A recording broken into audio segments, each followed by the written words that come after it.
নমস্কার বন্ধুরা, জিকে এনসাইক্লোপিডিয়ার একটি নতুন ভিডিওতে আপনাদের সবাইকে স্বাগত। গত 18 তারিখ আমরা জানি যে বাঁকুড়া জেলার অঙ্গনওয়াড়ি কর্মী এবং সহায়িকা সংক্রান্ত একটি বিজ্ঞপ্তি বেরিয়েছে। আমি সেই সংক্রান্ত একটি ভিডিও করেছিলাম সমস্ত নোটিফিকেশন দিয়ে। তো আপনারা সেই ভিডিওটিতে কমেন্ট বক্সে এবং এছাড়াও আমার হোয়াটসঅ্যাপেও আপনারা অনেকেই অনেক প্রশ্ন করেছেন সেই সংক্রান্ত। তো আজ আমি সেই সমস্ত প্রশ্নের উত্তর দেব বলে এসেছি। প্রথমেই আমি নোটিশটা ভালো করে আপনাদেরকে বুঝিয়ে দিই যে আমি সেদিনকে শুধু ভ্যাকেন্সিগুলো বলেছিলাম যে কোন ব্লকে কত ভ্যাকেন্সি রয়েছে, তো সেই সংক্রান্ত ভ্যাকেন্সি ডিটেলসটা দিয়ে তো আজকে আমি পুরো নোটিফিকেশনটা আপনাদের মানে পুরো ডিটেলসে বলবো এবং কিভাবে আপনারা আবেদন করবেন। আমি একটি আবেদনপত্র এনে রেখেছি আপনাদের কাছে, আমি দেখাবো যে আপনারা কিভাবে আবেদন করতে পারবেন বা কি লিখতে হবে, কিভাবে ফিল আপ করবেন। তো সমস্ত প্রশ্নের উত্তর আমি একে একে দেব। প্রথমেই একটা প্রশ্ন যেটা আমাকে অনেকবার করা হয়েছে সেটা হচ্ছে বিষ্ণুপুরের বিজ্ঞপ্তি কি বেরিয়েছে বা কবে বেরোতে পারে সেই সংক্রান্ত প্রশ্ন করা হয়েছে। তো বিষ্ণুপুর এবং হিড়বাঁধ এই দুটি ব্লকের মানে কোনো বিজ্ঞপ্তি আমি যে বাঁকুড়ার ওয়েবসাইট সেখানে দেখতে পাইনি। তো এই দুটি ব্লকের কোনো বিজ্ঞপ্তি এখনো বেরোয়নি। এরপরে কবে বেরোতে পারে সেই সংক্রান্ত প্রশ্নের উত্তর জানার জন্য আপনারা ওই সংশ্লিষ্ট ব্লকের আইসিডিএস অফিসে যেয়ে অর্থাৎ সিডিপি অফিসে যেয়ে আপনারা প্রশ্নটা করতে পারেন। তো আশা করছি সেখান থেকে যথাযথ উত্তর আপনারা পেয়ে যাবেন। তো আমি একটা নোটিফিকেশন ধরে আপনাদেরকে পড়ে শোনাতে শুরু করি। তো এটা হচ্ছে জয়পুর সুসংহত শিশু বিকাশ প্রকল্পের অধীনে একটি নোটিশ। তো এর সমস্ত নোটিশই মোটামুটি এক। তো আমি কথাগুলো সব ক্ষেত্রেই বলবো, শুধু যে কোনো একটা নোটিশ ধরে তো আমাকে বলতে হবে বিষয়টা, তার জন্য আমি এটা ধরে বললাম। তো এত দ্বারা জানানো যাচ্ছে যে জয়পুর সুসংহত শিশু বিকাশ সেবা প্রকল্প অঙ্গনওয়াড়ি কর্মী ও অঙ্গনওয়াড়ি সহায়িকা পদে সরাসরি নিযুক্তির জন্য কেবলমাত্র মহিলা প্রার্থীদের কাছ থেকে আবেদনপত্র আহ্বান করা হচ্ছে। অর্থাৎ এই অঙ্গনওয়াড়ি কর্মী ও সহায়িকা যে পদগুলি বেরিয়েছে সেটা শুধুমাত্র মহিলা প্রার্থীদের জন্য। অঙ্গনওয়াড়ি কর্মী পদের জন্য জয়পুর পঞ্চায়েত সমিতির অন্তর্ভুক্ত যে কোনো গ্রাম পঞ্চায়েতে স্থায়ী বাসিন্দা হতে হবে। অর্থাৎ বুঝতে পারছেন, কর্মী পদের জন্য যারা আবেদন করবেন সেই সংশ্লিষ্ট ব্লকের পঞ্চায়েত সমিতির যে কোনো আপনি গ্রাম পঞ্চায়েতে থাকুন না কেন সেই ব্লকের পঞ্চায়েত সমিতির বাসিন্দা হলেই আপনি কর্মী পদের জন্য আবেদন করতে পারবেন। সেই জন্য আলাদা কোনো গ্রাম পঞ্চায়েত কর্মী পদের ক্ষেত্রে কিন্তু লেখা থাকে না। এরপরে সহায়িকা পদে নিযুক্তির জন্য জয়পুর পঞ্চায়েত সমিতির অন্তর্গত নিম্নলিখিত পঞ্চায়েত সমূহে স্থায়ী বাসিন্দা হতে হবে। অর্থাৎ ধরুন আমি জয়পুরটার ক্ষেত্রেই বলছি, এখানে ধরুন উত্তরবার গ্রাম পঞ্চায়েতে মোট শূন্যপদ রয়েছে 6টি। অর্থাৎ এই 6টি পদের পরিপ্রেক্ষিতে আপনি যদি অ্যাপ্লাই করতে চান তাহলে আপনাকে উত্তরবার গ্রাম পঞ্চায়েতেরই বাসিন্দা হতে হবে। আশা করছি আপনারা ব্যাপারটা বুঝতে পারছেন। এরপরে কিন্তু এই দুটি যে শূন্য পদ রয়েছে কর্মী পদের জন্য, তো তার জন্য আপনাকে জয়পুর ব্লকের বাসিন্দা হলেই হবে। এমন কথা নয় যে উত্তরবার হতে হবে বা ময়নাপুর হতে হবে। জয়পুরে আপনি যেখানেই থাকুন না কেন কর্মী পদের জন্য আপনি আবেদন করতে পারবেন। কিন্তু সহায়িকা পদের জন্য যে সংশ্লিষ্ট গ্রাম পঞ্চায়েতগুলি উল্লেখ রয়েছে সেই গ্রাম পঞ্চায়েতে আপনাকে বাসিন্দা হতে হবে। এরপরে যেটা লেখা আছে দেখুন, তপশিলি জাতি, তপশিলি উপজাতি, অন্যান্য অনগ্রসর শ্রেণী ক্যাটাগরি এ এবং অন্যান্য অনগ্রসর শ্রেণী ক্যাটাগরি বি, প্রতিবন্ধকতাযুক্ত ব্যক্তি, অর্থনৈতিকভাবে পিছিয়ে পড়া শ্রেণীর প্রার্থীকে উপযুক্ত দপ্তর অফিস কর্তৃক প্রদত্ত আসল শংসাপত্র উপযুক্ত সময়ে চাওয়া মাত্র দাখিল করতে হবে। অর্থাৎ আপনারা যদি এই সমস্ত ক্যাটাগরির অন্তর্ভুক্ত হন তো আপনাদেরকে সেই সংশ্লিষ্ট প্রমাণপত্র কিন্তু সাথে রাখতে হবে। যখনই আপনাদের কাছে চাওয়া হবে পরে ভবিষ্যতে আপনাদেরকে কিন্তু সেটা সাথে সাথেই পেশ করতে হবে। তো তারপরে সেই দিনের আচ্ছা, আরেকটা কথা, উপরোক্ত সকল শংসাপত্র বা সার্টিফিকেট প্রার্থী যেদিন আবেদন করছেন সেই দিন বা তার আগে প্রাপ্ত হতে হবে। অর্থাৎ আপনি যদি এই ক্যাটাগরির জন্য আবেদন করেন এই ক্যাটাগরিগুলোর মধ্যে, তাহলে অবশ্যই আপনার ওই সার্টিফিকেটটা আপনি যেই দিনকে আবেদন করছেন সেই দিনে অথবা তার আগে কিন্তু আপনার কাছে থাকতে হবে। তারপরে হলে কিন্তু সেটা গ্রাহ্য হবে না, এটা মনে রাখবেন। এছাড়া আরও কিছু রয়েছে, যেমন পশ্চিমবঙ্গের বাইরে থেকে জারি হওয়া তপশিলি জাতি, উপজাতি, অন্যান্য অনগ্রসর শ্রেণী অর্থাৎ ওবিসি এ, ওবিসি বি, প্রতিবন্ধকতাযুক্ত ব্যক্তি এবং ইডব্লিউএস শ্রেণীর প্রার্থীদের শংসাপত্র এক্ষেত্রে গ্রাহ্য হবে না। পশ্চিমবঙ্গ সরকার থেকেই আপনাকে সেই শংসাপত্রটা পেতে হবে, বাইরে থেকে হলে কিন্তু সেটা গ্রাহ্য হবে না। তাছাড়াও রয়েছে যে এসসি, এসটি এবং ওবিসি এ, ওবিসি বি সংশ্লিষ্ট প্রার্থীর কলকাতা ব্যতীত পশ্চিমবঙ্গের ক্ষেত্রে মহকুমা শাসক কর্তৃক জারি হওয়া শংসাপত্রই একমাত্র গ্রাহ্য হবে। অর্থাৎ এসডিও অফিস থেকে আপনারা যে শংসাপত্রটি পান সেটিই কিন্তু একমাত্র গ্রাহ্য হবে। এক্ষেত্রে অন্য কোনো প্রকার শংসাপত্র গ্রাহ্য করা হবে না। অর্থাৎ বুঝতে পারলেন আপনারা, আমি যে 3টে পয়েন্ট আপনাদেরকে ডিসকাস করলাম, তো সেই 3টে পয়েন্ট আশা করছি আপনারা বুঝতে পেরেছেন।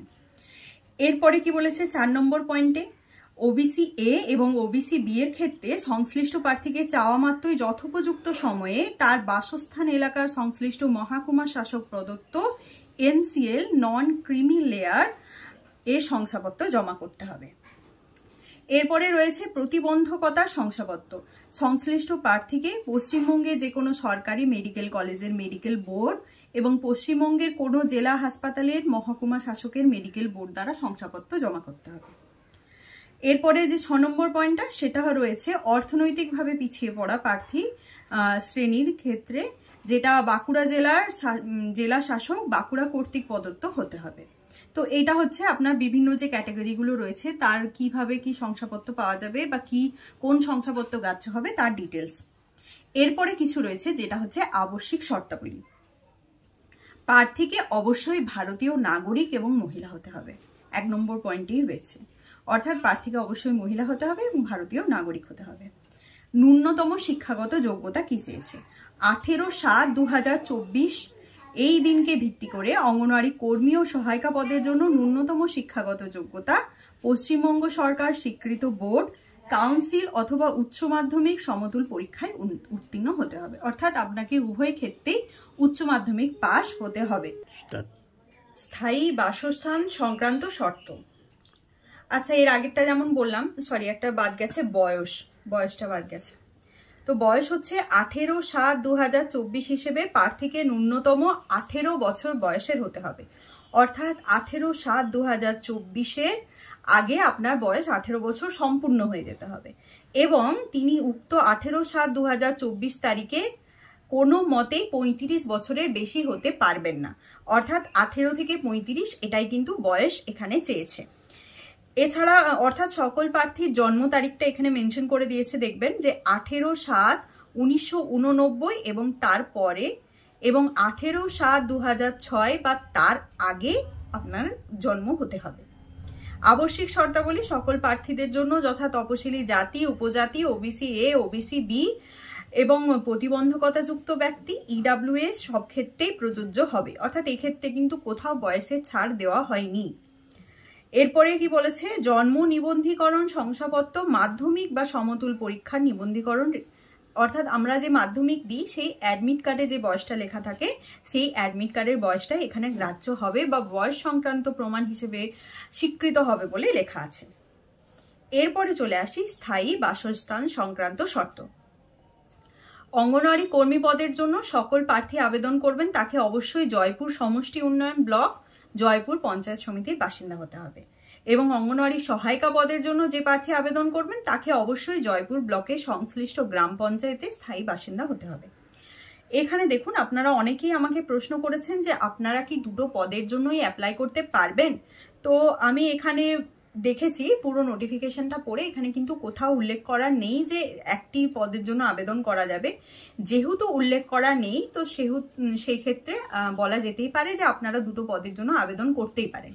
কিন্তু দুটো পদের জন্য যে আবেদন করবেন দুটো অবশ্যই স্থায়ী বাসস্থান সংক্রান্ত যে শর্ত, যে অর্থাৎ ডোমিসাইল সার্টিফিকেট বা রেসিডেন্সিয়াল সার্টিফিকেট, এটা কিন্তু আপনাদের দুটো লাগবে এবং আসল লাগবে। তো কার কার ডোমিসাইল সার্টিফিকেট বা রেসিডেন্সিয়াল সার্টিফিকেট গ্রাহ্য হবে সেটাও আমি আস্তে আস্তে আসছি ডিসকাশনে। আপনারা সবাই কিন্তু থাকুন শেষ পর্যন্ত ভিডিওটাতে, প্রচুর গুরুত্বপূর্ণ তথ্য পাবেন। আপনাদের সমস্ত প্রশ্নের উত্তর আমি এই ভিডিওতে দেওয়ার চেষ্টা করব। এরপরেও যদি কোনো প্রশ্ন থেকে থাকে আপনারা অবশ্যই ভিডিও কমেন্টে জানাবেন, আমি পরে আবার একদিন ভিডিও করব। তো এরপর এটা হচ্ছে স্থায়ী বাসস্থান সংক্রান্ত। আচ্ছা, কার কার এরপরে ডোমিসাইল সার্টিফিকেট কার থেকে আপনারা নিতে পারবেন? স্থায়ী বাসস্থান সংক্রান্ত প্রমাণপত্র হিসেবে প্রার্থীকে সংশ্লিষ্ট লোকসভা সদস্য, জেলা সভাধিপতি, সংশ্লিষ্ট এলাকার বিধায়ক, জেলা শাসক, অতিরিক্ত জেলা শাসক, সংশ্লিষ্ট মহকুমা শাসক, সংশ্লিষ্ট পঞ্চায়েত সমিতির সভাপতি, সংশ্লিষ্ট সমষ্টি উন্নয়ন আধিকারিক, সংশ্লিষ্ট গ্রাম পঞ্চায়েতের প্রধান কর্তৃক প্রদত্ত সচিত্র শংসাপত্র, অবশ্যই মনে রাখবেন সচিত্র শংসাপত্র, অর্থাৎ ওখানে কিন্তু আপনার ছবি থাকতে হবে, এটি কিন্তু জমা করতে হবে। অর্থাৎ বোঝা গেল আপনারা কার কার কাছ থেকে ডোমিসাইল সার্টিফিকেট তুলতে পারবেন এবং সেটা গ্রাহ্য হবে। এরপরে চলে আসি পরীক্ষা। পরীক্ষা হচ্ছে অঙ্গনওয়াড়ি কর্মী ও সহায়িকা উভয় পদের ক্ষেত্রেই আবশ্যিক শর্ত পূরণের সাপেক্ষে যোগ্য প্রার্থীকে পরীক্ষার মাধ্যমে নির্বাচিত করা হবে। পরীক্ষার পূর্ণমান 100। দুজনের ক্ষেত্রে, দুটি পদের ক্ষেত্রে 100 নম্বরের পরীক্ষা হবে এবং লিখিত পরীক্ষায় পাশ করলে তবে মৌখিক পরীক্ষার জন্য প্রবেশাধিকার পাওয়া যাবে। মৌখিক পরীক্ষা হবে 10 নম্বরের, ঠিক আছে। এরপরে লিখিত পরীক্ষার যে সিলেবাস দেওয়া আছে নোটিফিকেশনে, তারপরে সিলেবাসে আছে, তো সিলেবাস সংক্রান্ত আলোচনা অন্য একদিন ভিডিওতে হবে। আজকে যদি আমি এরপরে সিলেবাস নিয়ে শুরু করি তাহলে কিন্তু ভিডিওটা অনেক দীর্ঘায়িত হবে, আপনাদের যে প্রশ্নগুলো রয়েছে সেটার উত্তর আমি দিতে পারবো না। তো সিলেবাসটা আজকে আমি স্কিপ করছি, অন্যদিন সিলেবাস নিয়ে আলোচনা আমি অবশ্যই করব অন্য একটি ভিডিওতে। তো এই ক্ষেত্রে অঙ্গনওয়াড়ি কর্মী ও সহায়িকা উভয় পদের জন্যই সিলেবাস দেওয়া রয়েছে। আমার যে চ্যানেলটিতে সেটিতে আপনারা প্রচুর রচনা পাবেন, যেটি কর্মী ও সহায়িকা পদের জন্য আমি ভিডিও করেছি, তো সেইগুলো আপনারা দেখে নিতে পারেন। আমি আরও প্রচুর রচনা আমার তৈরি করা আছে, আমি সেগুলো একে একে সব দেব এবং সব আপলোড করব। আপনারা অবশ্যই চ্যানেলটিকে সাবস্ক্রাইব করে রাখুন তার জন্য। এরপরে দেখুন লেখা আছে সংরক্ষণ সংক্রান্ত শর্তাবলী। সংরক্ষিত পদের প্রার্থীদের ক্ষেত্রে নির্দিষ্ট শংসাপত্র উপযুক্ত কর্তৃপক্ষ দ্বারা প্রদত্ত হতে হবে, আবেদনপত্রের সাথে জমা করতে হবে, ঠিক আছে। উপযুক্ত আমি আগে ডিসকাশন করলাম কার কাছ থেকে পাওয়া শংসাপত্র গ্রাহ্য করা হবে, তো সেই উপযুক্ত কর্তৃপক্ষর কাছ থেকে পাওয়া শংসাপত্র আবেদনপত্রের সাথে কিন্তু আপনাকে জমা করতে হবে। এরপরে অবসরকালীন বয়স। সরকারি নির্দেশিকা অনুযায়ী অঙ্গনওয়াড়ি কর্মী ও সহায়িকার অবসরকালীন বয়স কিন্তু 65 বছর, ঠিক আছে। অঙ্গনওয়াড়ি কর্মীকে আবেদনকারিনী যে সুসংহত শিশু বিকাশ সেবা প্রকল্পের অধীনে আবেদন করবেন, সেই সুসংহত শিশু বিকাশ সেবা প্রকল্পের অধীনে যে কোনো অঙ্গনওয়াড়ি কেন্দ্রে কাজ করতে প্রস্তুত থাকতে হবে। অর্থাৎ আপনি যে ব্লকে আবেদন করবেন সেই ব্লকের যে কোনো কেন্দ্রে আপনাকে কাজ করার জন্য কিন্তু প্রস্তুত থাকতে হবে। এবং আবেদনকারিনী যে সুসংহত শিশু বিকাশ সেবা প্রকল্পের অধীনস্থ যে গ্রাম পঞ্চায়েত বা পৌরসভার যে ওয়ার্ডে অঙ্গনওয়াড়ি সহায়িকা পদের জন্য আবেদন করবেন, সে পঞ্চায়েতের অধীনে যে কোনো অঙ্গনওয়াড়ি কেন্দ্রে কাজ করতে প্রস্তুত থাকতে হবে। অর্থাৎ সহায়িকা পদের জন্য আপনি যে গ্রাম পঞ্চায়েতে আবেদন করছেন সেই গ্রাম পঞ্চায়েতে যে কোনো কিন্তু কেন্দ্রেও আপনাকে কাজ করার জন্য প্রস্তুত থাকতে হবে। এটা কিন্তু পুরোপুরি অফিসের চয়েস হবে, ঠিক আছে, বা পোস্টিংয়ের যিনি পোস্টিং দেবেন তার চয়েস হবে। এরপরে হচ্ছে প্রশিক্ষণ কিন্তু আপনাদের বাধ্যতামূলক। পরে যখন আপনাকে প্রশিক্ষণের জন্য বা ট্রেনিং এর জন্য ডাকা হবে আপনাকে কিন্তু যেতে হবে ট্রেনিং এর জন্য। এরপরে আবেদন সংক্রান্ত শর্তাবলী ও আবেদন পত্র জমা করার সীমা। এখানে কি কি রয়েছে, কি কি দিতে হবে সেগুলো কিন্তু আপনাদের বলে দিচ্ছি। আবেদনকারিনী যে আইসিডিএস প্রজেক্টের জন্য আবেদন করছেন সেই প্রজেক্টে সিডিপি অফিসে নির্ধারিত সময়সীমার মধ্যে বন্ধ খামে সম্পূর্ণ পূরণ করা আবেদনপত্র, প্রয়োজনীয় শংসাপত্র সহ জমা দেবেন। ডাকযোগে, ইমেলে মারফত কিন্তু অন্য কোনোভাবে আবেদনপত্র প্রেরণ করিলে তা বাতিল হবে। অর্থাৎ বুঝতে পারছেন, আপনাকে নিজেকে যেয়ে আপনার অ্যাপ্লিকেশনটি জমা দিতে হবে। আপনি যদি ডাকযোগে পাঠান বা ইমেল মারফত পাঠান সেটা কিন্তু গ্রাহ্য হবে না। এরপরে আবেদনপত্র জমা শুরুর তারিখ কত? 25। অর্থাৎ এখনো কিন্তু আবেদনপত্র নেওয়া হয়নি, শুরু 25 তারিখ থেকে আপনার নেওয়া শুরু হবে। আবেদনপত্র জমা দেওয়ার শেষ তারিখ কত? 16 তারিখ, 16/8, ঠিক আছে।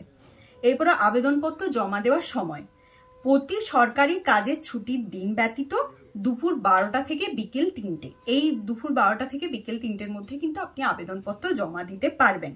স্থান কি? আপনি যে ব্লকে আবেদন করছেন সেই ব্লকের সংশ্লিষ্ট সিডিপি অফিসে, ঠিক আছে। এরপর আবেদনপত্রের বয়ান কোথায় পাওয়া যাবে? বয়ানটা পাওয়া যাবে, আপনারা নোট করুন, www.bakura.gov.in এই ওয়েবসাইটে গেলে আপনারা কিন্তু আবেদনপত্রের বয়ানটা পাবেন, তার সাথে সাথে সমস্ত নোটিফিকেশনগুলোও পেয়ে যাবেন। এছাড়া আমার কাছ থেকে যদি কেউ নিতে চান তাহলে আমাকে কমেন্ট করবেন, আমি তাকে দিয়ে দেবো। এরপরে দরখাস্ত আপনি যখন পূরণ করবেন তখন কি কি আপনাকে জমা করতে হবে সেটা খুব ভালো করে নোট করে রাখুন। সাম্প্রতিক সময়ে অর্থাৎ 6 মাসের মধ্যে তোলা ছবি, আবেদনকারিণীকে রঙিন ছবি, পাসপোর্ট মাপের 3 কপি, একটি আবেদনপত্রের একটি নির্দিষ্ট জায়গায় আঠা দিয়ে সেটে দিতে হবে। অর্থাৎ 3 কপি আপনার লাগছে, তার মধ্যে একটি যে জায়গায় রয়েছে ছবির সেই জায়গায় দিতে হবে, বাকি দুটো আপনি খামে ভরে দেবেন। আবেদনপত্রের সবগুলি কলাম যথাযথভাবে পূরণ করতে হবে। আবেদনপত্রে যে আপনার যে অ্যাপ্লিকেশন ইয়েটা রয়েছে এটাতে কিন্তু সমস্ত কলাম কিন্তু যথাযথভাবে পূরণ করতে হবে। তারপরে কালো ও নীল কালিতে আবেদনকারীর নাম, সম্পূর্ণ সই, স্বাক্ষর স্পষ্ট হতে হবে। কালো অথবা নীল কালিতে করতে হবে, সই এবং স্বাক্ষর সম্পূর্ণ স্পষ্ট হতে হবে। বয়সের প্রমাণপত্র যেমন জন্ম শংসাপত্র, মাধ্যমিকের অ্যাডমিট, উচ্চ মাধ্যমিকের পাশের শংসাপত্র অর্থাৎ উচ্চ মাধ্যমিকের মার্কশিট, সর্বোচ্চ শিক্ষাগত যোগ্যতা শংসাপত্র। আপনারা চাইলে আপনারা ধরুন কেউ গ্র্যাজুয়েশন পাস করেছেন, কেউ মাস্টার ডিগ্রি পাস করেছেন, তো সেই ক্ষেত্রে যারা যেমন চাইবেন, যারা উচ্চ মাধ্যমিক পাস করেছেন উচ্চ মাধ্যমিকের শংসাপত্র, কেউ যদি চান যে আমি উচ্চগত শিক্ষাগত যোগ্যতা দেখাবো না বা দেবো না, তো সেক্ষেত্রে তারা চাইলে উচ্চ মাধ্যমিকও দিতে পারেন, বা যারা যেটাই পাস করে থাকুন না কেন তার শংসাপত্র দিতে পারেন। এরপরে জাতি সংক্রান্ত শংসাপত্র অর্থাৎ কাস্ট সার্টিফিকেট, আর অর্থনৈতিকভাবে পিছিয়ে পড়া শ্রেণীর জন্য শংসাপত্র, ইডাব্লিউএস সার্টিফিকেট, প্রতিবন্ধী শংসাপত্র এবং স্বপ্রত্যায়িত কপি সবগুলোই জেরক্স এবং সেলফ অ্যাটেস্টেড থাকতে হবে। ঠিক আছে।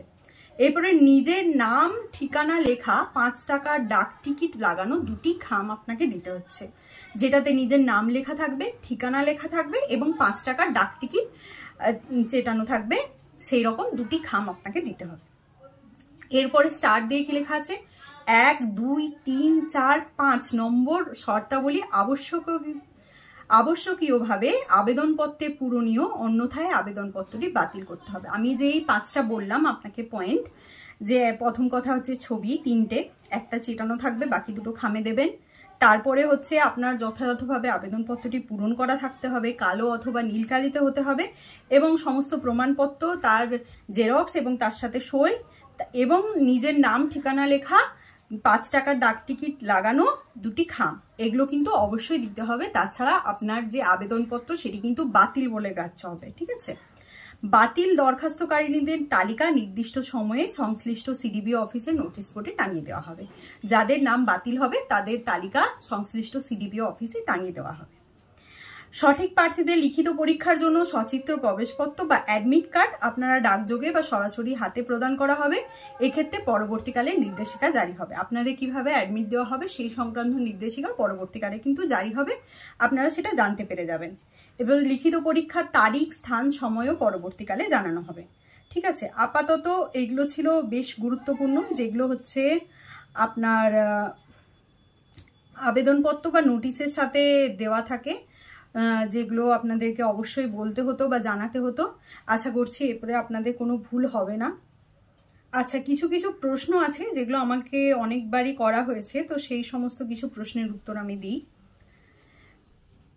যে ওয়ার্কার আর হেল্পারের জন্য কি আলাদা আলাদাভাবে অ্যাপ্লাই করতে হবে? হ্যাঁ, অবশ্যই ওয়ার্কার এবং হেল্পারের জন্য আলাদা আলাদাভাবে আপনাকে অ্যাপ্লাই করতে হবে।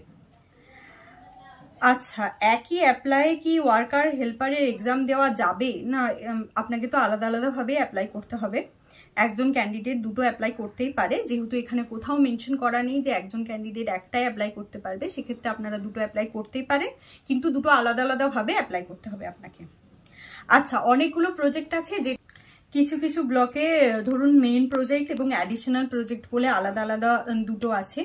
তো আপনারা সেক্ষেত্রে সংশ্লিষ্ট সিডিপি অফিসে যেয়ে জিজ্ঞাসা করতে পারেন যে আপনারা কোন প্রজেক্টের জন্য অ্যাপ্লাই করবেন বা দুটো প্রজেক্টের জন্যই অ্যাপ্লাই করতে পারবেন কিনা।